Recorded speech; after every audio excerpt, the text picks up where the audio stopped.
What's up? It's your boy Currency 365. Hope you guys are doing well. Legends never die, they stay in our hearts. If you want to support us, click the like button, subscribe to the channel, and also you can come down here and hit the join button under the video or in our channel section. And you can also join our Patreon, patreon.com/currency365. And we also have Cash App and also PayPal for support if you want to sow some seeds. Peace out. God bless. Enjoy the video and keep the movement going. Legends. Bye.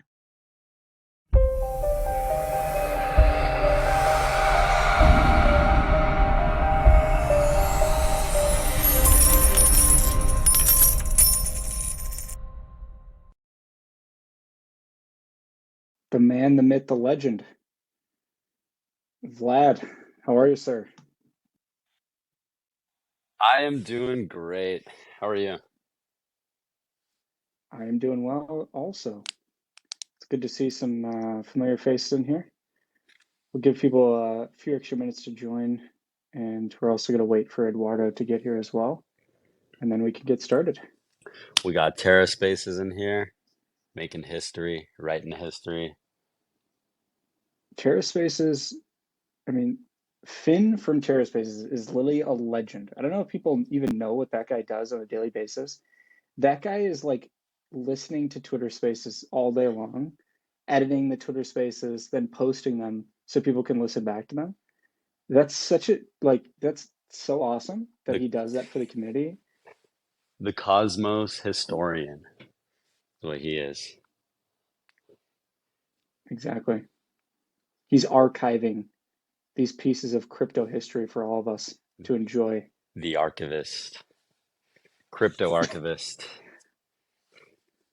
Exactly. All right, we'll get Eduardo up here to speak as well. There he is.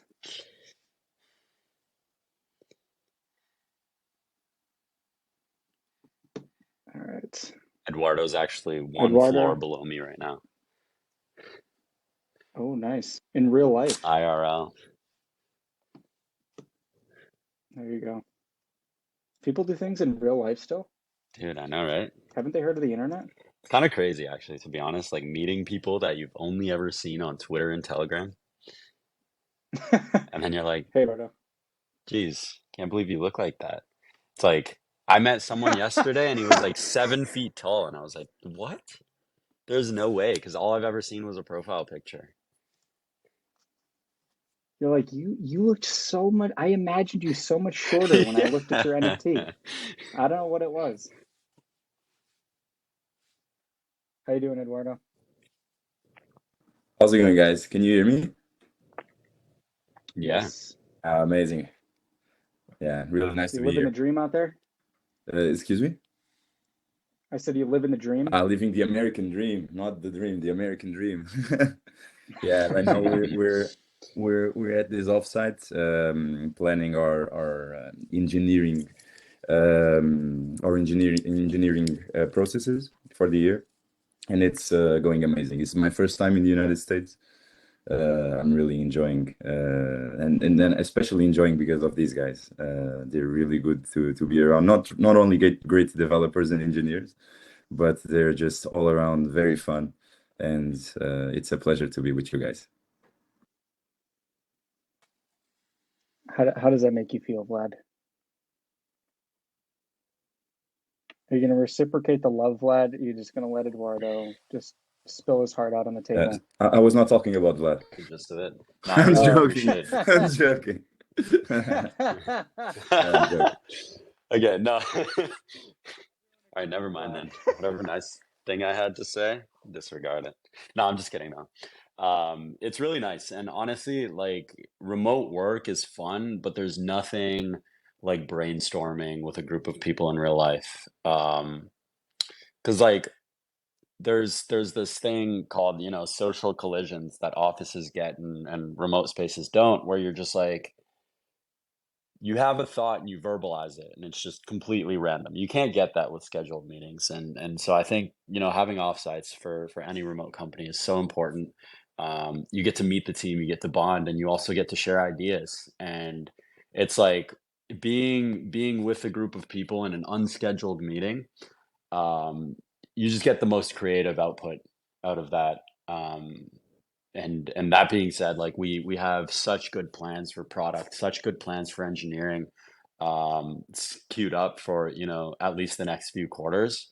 All thanks to Eduardo, by the way. This guy's so organized, um, and so good at that. So good at, you know, making dashboards, making roadmaps, making sure that everything's on track, and just planning all of that stuff ahead.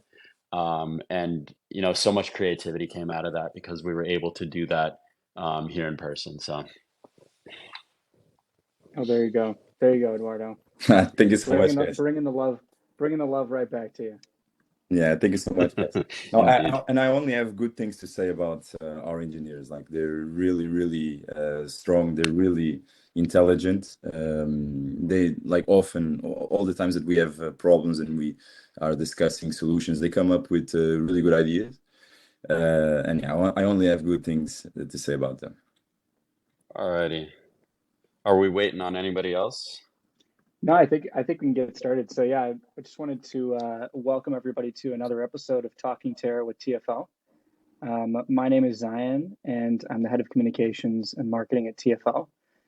Today, I got these two Chads with me. We got Vlad, who's the head of apps at TFL, and then we also have Eduardo, who is the chief engineering architect at TFL, and also the co-founder of Pulsar Finance. How you guys doing? I'm doing great. I'm doing great. It's always a pleasure to be here. Thank you for hosting again, Zion. Well, it is my pleasure, sir. Even though I feel like this is something that we you know, actually, when you think about it, this is probably we're probably one of the only organizations in crypto that does bi-weekly, this regular cadence of communication with the community.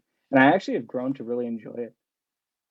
Oh yeah, So same. And like it was so important. And I think credit goes out to the community for demanding this, first and foremost. Like um it's been such a help for us to get this, you know, direct feedback, to get these direct talks and to speak straight to you guys. And it just closes the feedback loop. It's such a tight feedback loop now where we hear all of your guys' thoughts. We get to, you know, reply with our own. Yeah, I can't really think of any foundation that does it so regularly, um, and so effectively. So yeah, glad to be yeah, here again. yeah, and as always, if there's anyone in the audience that wants to come up and join the discussion anytime throughout the space, just feel free to request to speak, and then we'll bring you up. If you have a question, you can jump in and ask your question. Otherwise, if you have a question that you'd like one of us to answer, you can also ask it in the replies for the tweet to this space, and then we'll try and check that throughout as we always do. But Yes, yeah, why don't sir. we actually talk about the engineering side of things since you guys have been meeting up in person and planning for 2024. So, um, you know, you guys talked a little bit about this already. Not sure if there's anything you wanted to add about like, you know, how the offsite is going so far, how the engineering meetup is going so far. Yeah, I think Eduardo deserves to speak on this the most. You know, the whole planning process was a product of his creation, and he's done a really good job so far. So, Eduardo. yeah. Thanks, guys. So yeah, like first I wanted to talk a little about the path that I took. So when I joined TFL, my Can you hear role, us, Eduardo? Because can you hear I don't me? know if it's just me, but I can't. Oh yeah, no, we can hear him. Vlad, sometimes this happens and there's like an issue with speakers where like, well, can the people in the audience hear him? Because I can hear him. Put your thumbs up if you can Yeah, hear Eduardo. can you guys hear me? Am Can I? you guys hear Eduardo? Eduardo, Can they can you hear hear me? you? Yeah, I can hear you guys both. Oh, Okay. Uh, interesting. All right, I'm gonna leave and come oh back. yeah, Be right back. Okay. people can hear. Yeah, people can hear. It's probably just delay. Okay. With the yeah, they're Okay. here. Vlad will leave and come back, but go Yeah. ahead. Go ahead, Eduardo. But yeah, so when I joined TFL, my role is, as you guys know, chief architect. It's a very technical role. It's more of a nerdish role, which is supposed to be the one who is architecting the solutions for our products. But one thing that I found from the start was there was actually a problem in the management layer of our products. I identified the very like a few inefficiencies, like lack of communication between product and engineering. Some people like there was very little observability and measurements on developer productivity. There were no reviews. I identified a series of issues that I think it should have been corrected. But and ever since then, I thought really hard about this, and I came to the conclusion that at least in this initial phase, I would be more valuable trying to fix these issues instead of focusing solely on a architectural. So ever since then, I've been basically on a mission to improve the framework and the workflows of all the teams at TFL. And in my opinion, there's basically a direct relation between the size of an organization and the productivity of its contributors. Like the edge startups have over bigger corporations is their pace, their ability to move fast. And this is what we want to bring to TFL this year through a more agile management framework, get everybody more productive and shipping the best products at the fastest pace we can be. In my past, just for a background, in my past, I launched multiple startups with very little capital. I started my path as a broke teenage high school student. And when you have very little resources, you really learn how to make the best with what you got. And this is what we can bring to TFL's management. I think combining TFL's manpower with a good agile framework that maximizes productivity, we can make TFL be the best shippers in Web3. Let's do it, sir. I'm excited for it. Vlad, is there anything you wanted to add to that? Yeah, I'm sure you guys remember the gap in time between Enterprise V1 and Enterprise V2. That was primarily caused due to like a large remake of the software. Like we completely rebuilt the UI, completely rebuilt the architecture. Some of that was justified in the fact that like we had to split up contracts and you know change the complete architecture. But it wasn't agile, and you guys have seen that from your perspective. Um, you know the length of time between those two products ideally should never happen again. And implementing agile frameworks, which is what we've been working on with Eduardo, is really going to help you guys see something come out at a very regular rate. And so you're going to have so many updates coming out, and you know we're tightening our feedback loop, our engineering loop, and we've solidified the release schedule to a point where it's like we have things lined up that we can release, and we're constantly working on things. So iterating, getting those things out, getting feedback, and then putting those into our products. And you know, engineering planning, like there's a lot that goes into that to make sure that all this stuff gets done on time, so that you can coordinate all of the developers, you can coordinate product with engineering. Ideas come out, you prototype, iterate, but while you do that, you're also working on things that you have already prototyped. And so we have things like that in the backlog that we solidify into a product. It goes out. And so there's a bunch of these loops that need to be organized in a succinct manner. So you'll be seeing a lot of that. And speaking about feedback, I just want to drop this in here. Enterprise actually just finished creating a feedback portal, which is much better than Google Forms. It's like a legitimate feedback portal, um, you know, inspired by Pulsar's feedback portal, where you can sign up, log in, make like a forum post, and you can upvote posts that you like. And so this is to solidify our feedback loop, where if you guys are interested in enterprise, if you're, you know, users daily or weekly, or you have a DAO and you want something in, right? You can go type up some form of feedback, some form of suggestion. You know, have some people upvote it if they're on the same vibe as you, we're going to be going through these and really going through what people want to see what we can implement in the future. And so it's at feedback.enterprise.money.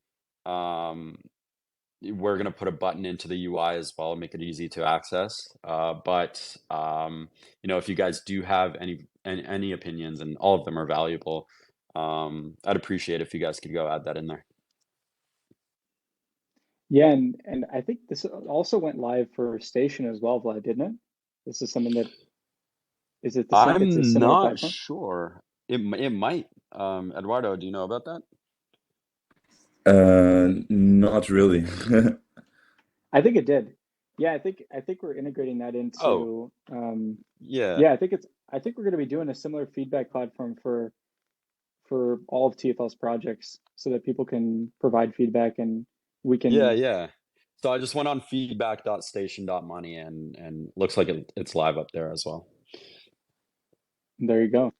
Yeah, so if you guys have feedback, if you've been using Station V3, the new extension, definitely, yeah, head over to feedback.station.money if you have any thoughts on how we can improve. Also, if you want to report any bugs, if there's anything that you're running into, definitely drop it in there as well so that devs can resolve it and make it a better user experience, not just for yourself, but all the other station users as well. And we're going to be rolling that out for, I think we're going to be rolling that out for all of our projects. So we might have that coming up soon for Warp as well, Vlad, right? Yep. Yep. And eventually it might just be under one page. So you're going to see all of our applications under one URL. Go to the one you want to talk about and submit and vote on post. Yeah. Yeah, and so you guys have a lot of ownership over how these projects take form. So if there's something that you want to see, I see people on Twitter all the time posting different ideas that they have on how we can improve on something. Just drop that into that platform, and we can try and make it happen. To be honest, like Enterprise, even if we didn't come up with any of our own ideas for that product, that could have an entire year's worth of a roadmap just based on community feedback over the last few months. Don't you think, Bud? Yeah, honestly, shout out to Ryan and Rebel D5 for um for bumping those ideas back up. But um and there's a bunch of other DAOs, so NFT DAOs that have come to us, and it's just a constant stream. And these websites are really going to help us organize these under one board so that we can go through them and see what's worth building. Yeah, absolutely. Um, well, cool. I wanted to know, we're already on the topic of engineering and product.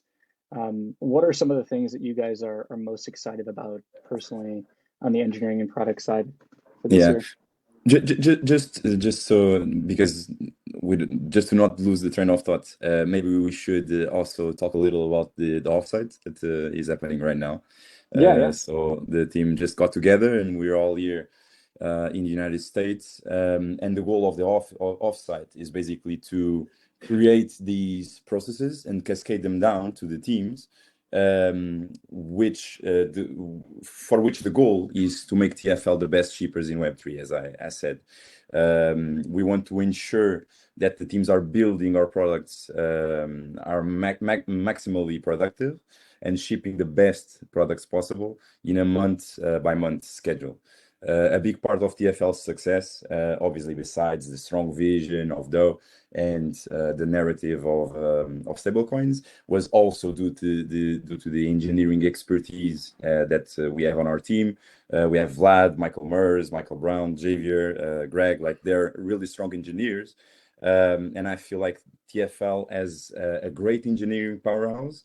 But now we need to align the engineering talent with a strong agile framework and maximize the resources we have.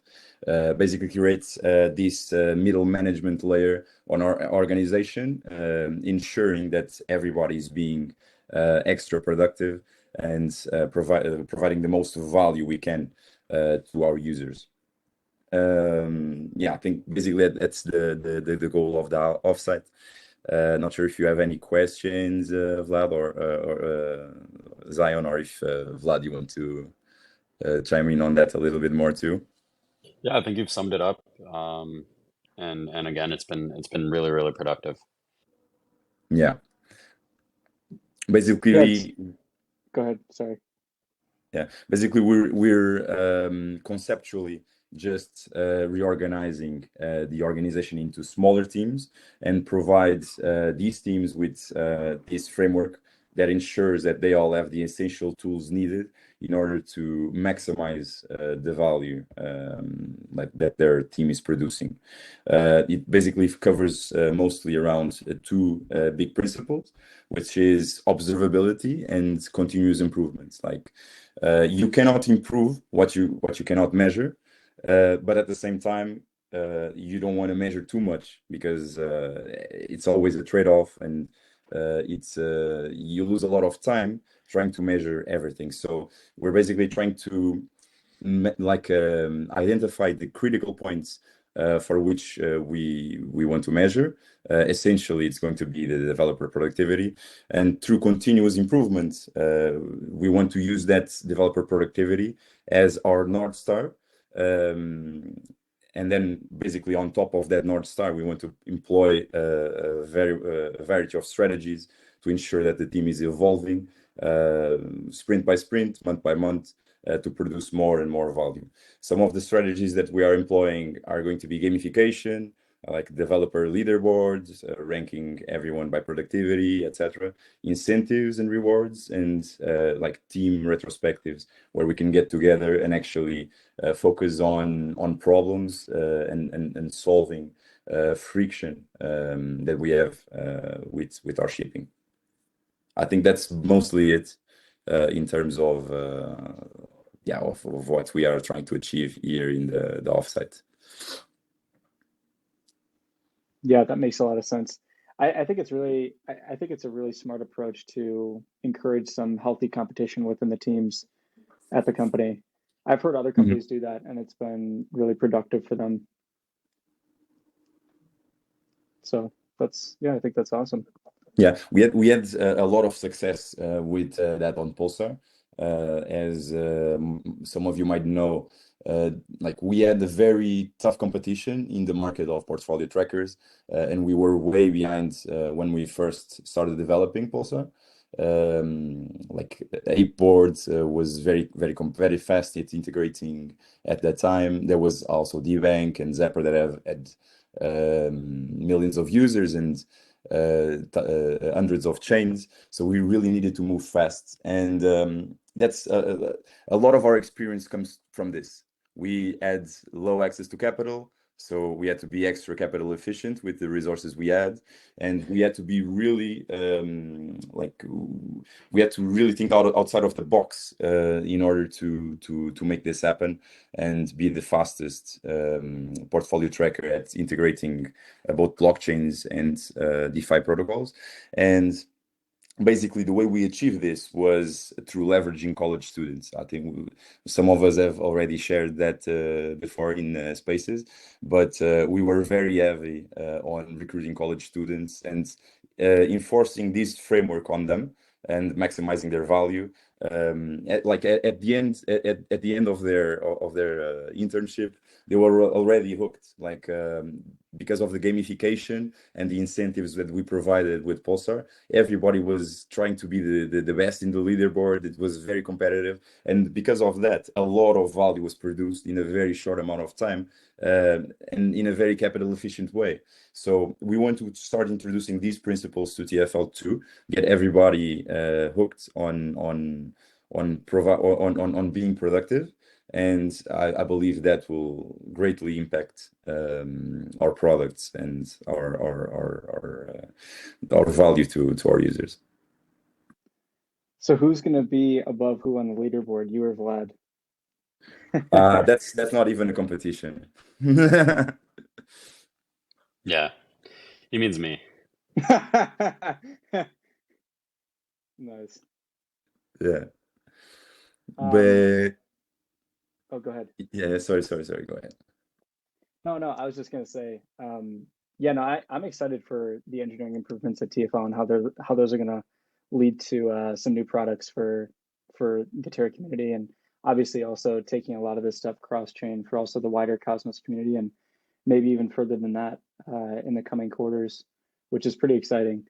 So, speaking of kind of planning for 2024, what are some of the things that you guys are most excited about on the engineering or product side for this year? Eduardo, mind if I go on this for enterprise? Go, of course. Yeah, so as you guys know, as apps team lead, I'm focused a lot of my energy on enterprise. And there's some really exciting developments coming up. I'm sure you guys have already heard that we've been really focused on our cross-chain strategy. Um, and what that means is getting to as many chains as possible, and having enterprise support those chains. And we think that's super important because we want to provide access to the best no-code DAO tooling available out there, and we want to provide that access to everybody. And now our strategy is super heavy on benefiting Terra as well. And just to recap, our model and our architecture is meant to benefit Terra through capturing activity on the chain, but providing that exact same experience, exact same native experience to any other chain. And so right now, what you could do is create a DAO, and you can create outposts on whatever chain that you want. And that can happen now during DAO creation. So once you create a DAO, you select what chains you want your DAO to be on. And once you're on those DAOs, the experience is identical. And so even though we have, the governance module, the brains of the software on Terra, you're able to use it as if it was stationed on any other chain. And combining that with Station the wallet, it makes it really easy to do so. And so the strides we've made towards that is one-click staking, where if you have a token, so say, for example, you have the Mars token, right? And you want to create a Mars DAO, you can do that. And even if your Mars token is not on Terra, all you have to do to stake your token is click stake, choose which chain you want to stake your Mars from. Imagine it that it's on the Mars chain. You'd select Mars, and it would stake any token from any chain. Same goes for unstaking, claiming rewards. It goes off to every chain with a single click of a button.